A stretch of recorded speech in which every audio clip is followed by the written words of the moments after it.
head coach that you've had, and you mentioned a moment ago that kind of feels like a new program. What you guys had a few weeks ago, the Louisville Live event. I mean, that's not something we would have saw in the previous staff, right? Yeah. Definitely just that. We've had, open runs for pickups where fans can come in. The social media aspect is totally different. I mean, it does feel like a totally different program. It's been for the good for us. Like I said, we've established a totally different culture being there now, just focusing on getting better every day on the court. Now, I asked Malik this earlier.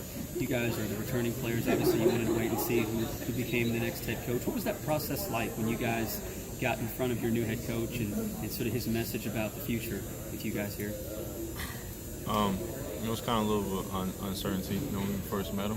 But, when that first meeting, he told us his expectation for us, and he made it clear that he was our guys. He's not thinking about Xavier anymore. He's not thinking about his past teams. Like, he chose us for a reason, and he believes in us. And that kind of established a foundation of trust we have with him that has grown in the 6-7 months he's been here. You mentioned uncertainty initially, which is understandable, but is there a moment that stands out to you where you knew, okay, I want to stay here, I want to finish my career at Louisville? I think a big part of that decision was just me getting to know him at first, and also, ask myself, do I want to sit out that year if I was to transfer? And the answer was always no. I wanted to play. And when he came and just talking to him and getting a feel for him, I knew that, I didn't need to go anywhere. It was still a really good fit for me, so I stayed. You're one of the guys that has made some pretty obvious changes to your body with the new strength and conditioning staff. What were your first impressions when they came in? And obviously they do things a lot differently than the previous staff. Well, he came in and he looked at my body and he said, I'm going to try to put 15, 20 pounds on you. And I'll probably gain maybe like 3 or 4 pounds in my 2 years that I've been here. And so I looked at him like he was crazy, but I look up 2 months later and I've gained 15 pounds. So yeah, it's just a philosophy. It's just a change of philosophy, I guess. It's been great for us. How has that added strength and weight helped you, in your game as you guys are out here practicing? It's helped me a lot defensively. I think I can guard the 1 through 4 now, being a lot more physical. Offensively too, my drives to the basket, being able to power up and get those and ones and get to the free throw line more. Do you feel like, or get a sense that leadership, especially from you since you're one of the older guys, is really even more important this year because of all the changes? Definitely. The experience that I had with a lot of new guys and new staff, a lot of guys look to me to kind of talk to and kind of pick their brains about what it's like here and what the ACC is like and what they can expect. So that aspect of my experience really put me in that leadership role. After a month or so of practice, what do you expect from yourself as far as your game? I expect to just come out and just play confident and just play free and not go out there and think.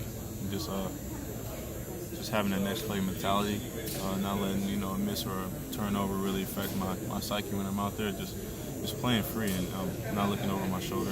That's been a big part in my development. I was going to say, is that the biggest improvement? I mean, maybe not even a skill set. It's more of a mind thing. Yeah, right? it's definitely more mental than physical. Just mentally preparing myself for the season through the ups and downs that I've been through 2 years now. Just knowing what it's going to be like and just preparing myself mentally for it. One of the things that Coach Mack was talking about here, just a few minutes ago, is he wants to see the team really come out the same every time you guys take the floor, whether it be in practice in the game. What's that mean, when you hear him talk like that? He says that a lot in practice, that we're always going to do what we do, no matter who we play, no matter where we're at. We're always going to stay true to ourselves and play our game.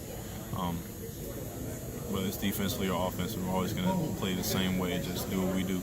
A lot of guys have talked about how real he is. Go back to that meeting the first day. I think it was at the Yum Center, wasn't it?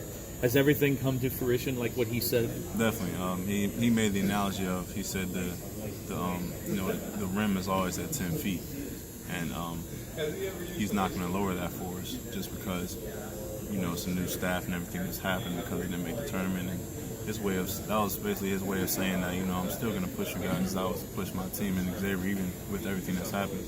Because he believes in us and he is our guys, and he made it clear to us. And so that kind of gave us that foundation of trust with him and just wants to work for him. You were talking about Louisville Live and the open runs. It seems like you guys are having a little more fun this year. You know, is that true? And is that a good thing? Yeah, I mean, Yeah. it's always good to just to be able to play, you know, every day. And with the Louisville Live and with the open pickups, it's just been a lot different around here now. I'm gonna say it's any more fun than what it has been, but you know, we're being a little more public and out there with the fans and everything, trying to get them excited for seasons we are. Excellent. Thanks, BJ.